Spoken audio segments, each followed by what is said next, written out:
You know what?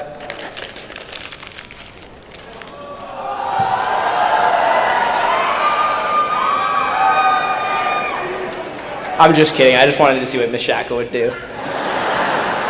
It was just a blank piece of paper, so. It is truly an honor to be standing before you all tonight. My friends, my classmates, my family, my valued teachers, and Mr. Schumann. Gotcha. Ever since I learned that I was valedictorian, I've been having dreams about this moment. Some good, some very, very bad.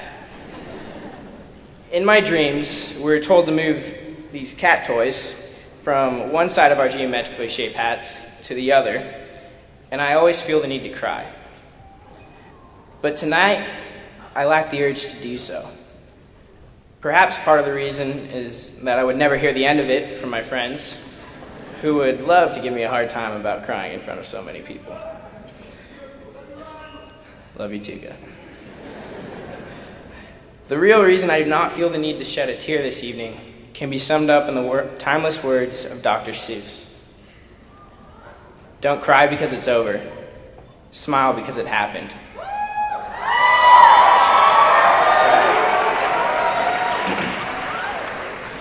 Of course, I'm saddened by the fact that high school is ending for us tonight, but I smile because of all the great memories we've made. There are so many things that I'll never forget. Rushing the field our sophomore year after winning Holy Bowl, beating St. Francis in basketball this year. That's right. Nice job, ladies. And the spirit that Josh Hammer and Richard Roby brought us as Captain Falcon and Blue Falcon.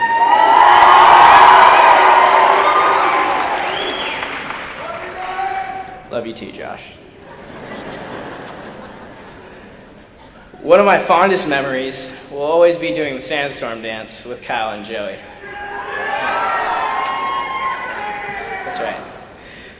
And for all of you, I'm sure you all have your own memories. Hanging out with friends on weekends, something funny that happened in class one day, or the little things that we do every day in the halls of CB. There are so many things that I think about that make me smile. So many, in fact, that I should be smiling all summer. And it would last even longer if I didn't have to go pursue a rigorous college education in the fall. And for the record, I am going to college. I'm sorry if you lost that bet. Probably wasn't your smartest bet, but... Whoa, whoa, whoa, whoa.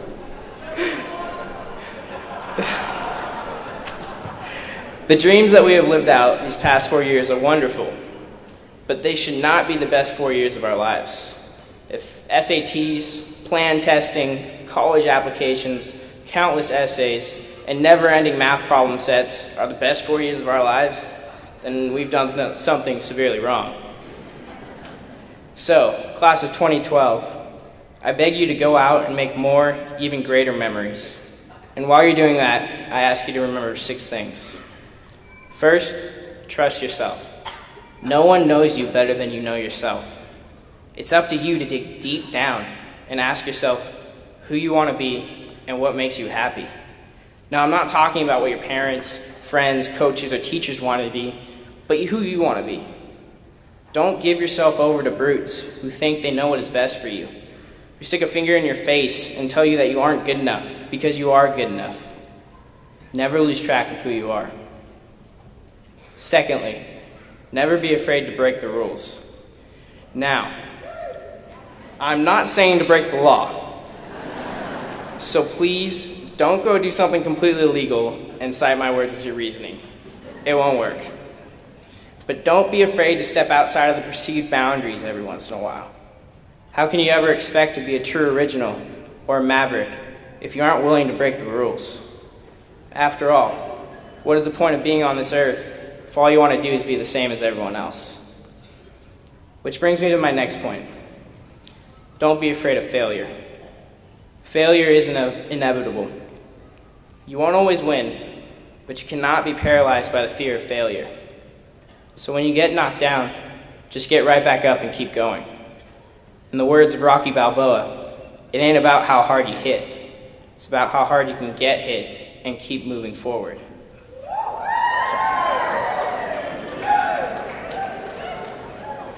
After all, didn't Thomas Edison fail thousands of times before he successfully created the light bulb? And how many mixtapes do you think Soulja Boy released before he finally made a hit single?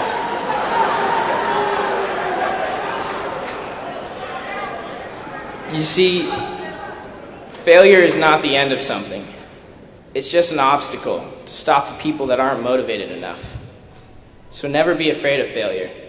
Just always remember to get up and keep pushing forward. This brings me to my fourth point, which is don't listen to the doubters. How many times have you been told that you can't do this or you can't do that? It seems like sometimes we hear nothing else. But I implore you, ignore those chants. Do not live in a world of can'ts and cannots, but rather know that you are capable of anything you set your mind to. Let us show the world that we are powerful beyond measure. As St. Luke writes, the kingdom of God is among you, not a single person nor a group, but within all people, within you. You have the power to make your life free and beautiful, to make it a wonderful adventure. Remember that you are capable of anything you wish, no matter what the circumstances are. The next point is probably the most important point of all. Work as hard as you can in everything that you do. Leave no stone unturned. It's important to work hard when it hurts the most, when it's the most difficult to apply yourself, because that's the time when it really counts. No pain, no gain. While we're partying and horsing around, someone else is working harder, getting smarter, and preparing himself for the future. Remember that. While we're sitting back, like the lazy couch potatoes that teenagers can occasionally be, there's someone out there who's becoming more advanced. We need to work hard because I fear that most of us associate success with fame.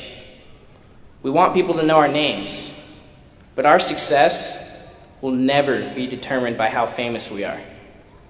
Britney Spears and Paris Hilton are two of the most well-known individuals on the planet. Yet I think we would all struggle to declare them role models. So are they really that successful? Great people are not determined by their fame. They're shaped by the work they've put in. If we want to be successful, we need to do something that no one else is willing to do. Show up early, work late, and be there 100% of the time. While everyone else plays around, work hard, and you can surpass all expectations and leave a legacy that actually counts.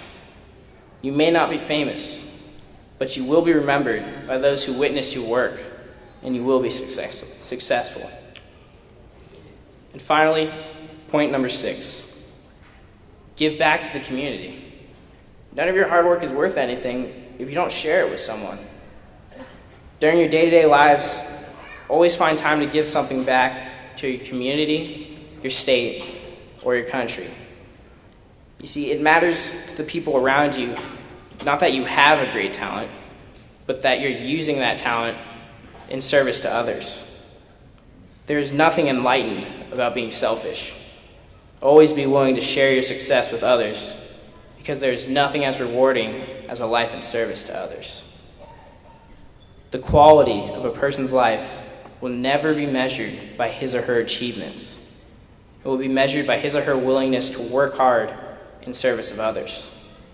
And that service will give you more satisfaction than anything you have ever accomplished alone. So, class of 2012, remember these 6 points as you begin your new lives tonight. Our class is special. We may not have the highest SAT scores, and we may not have the most NC2A Division I athletes, but class of 2012, we are definitely the most spirited.